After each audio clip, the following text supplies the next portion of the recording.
আসসালামু আলাইকুম ভিউয়ার, সবাই কেমন আছেন? চলে আসলাম আমার রান্নাঘরে। আজকে রেসিপি করব আমি হচ্ছে খাসির মগজ বা ঘিলু, যে যেটাই বলেন। আমি এটাকে ভাজি করব। কিভাবে করব দেখেন। এই যে খাসির মগজটাকে আমি ধুয়ে পরিষ্কার করে কেটে নিয়েছি। এখন এটাকে আমি ভাজি করব। এই যে চুলাতে দিয়ে দিলাম তেল, কড়াই, আর এই যে দিয়ে দিলাম তেল পরিমাণ মতো। এখন আমি দিয়ে দিব হচ্ছে কিছু শুকনো মরিচ, আমি এইভাবে গোল করে কেটে নিয়েছি, আর কয়েকটা আস্ত গোটা জিরা দিয়ে দিলাম। এটাকে ফোড়ন দিলাম। এই যে এটা ভাজি হয়ে গেল। এখন দিয়ে দিব কিছু রসুন কুচি। এই যে রসুন কুচিটা দিয়ে দিলাম, আর দিয়ে দিব কিছু পেঁয়াজ কুচি। এই যে পেঁয়াজ কুচি দিয়ে দিলাম। এখন এটাকে একটু নেড়ে নেব।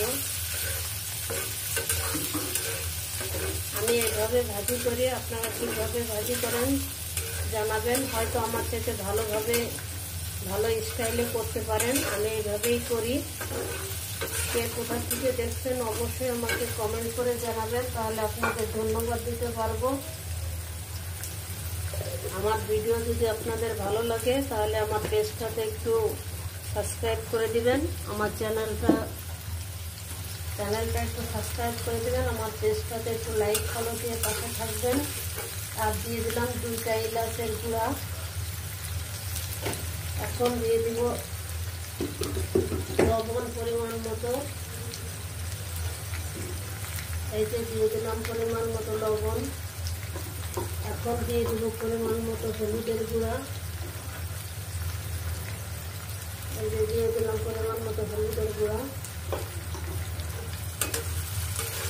এটাকে একটু মিশিয়ে নেব।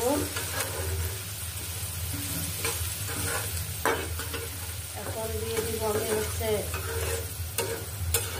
এই খাসির মগজটা। এই যে দিয়ে দিলাম। এটা দিয়ে ভাজি করার সময় ফেনা ফেনা হয়ে যাবে।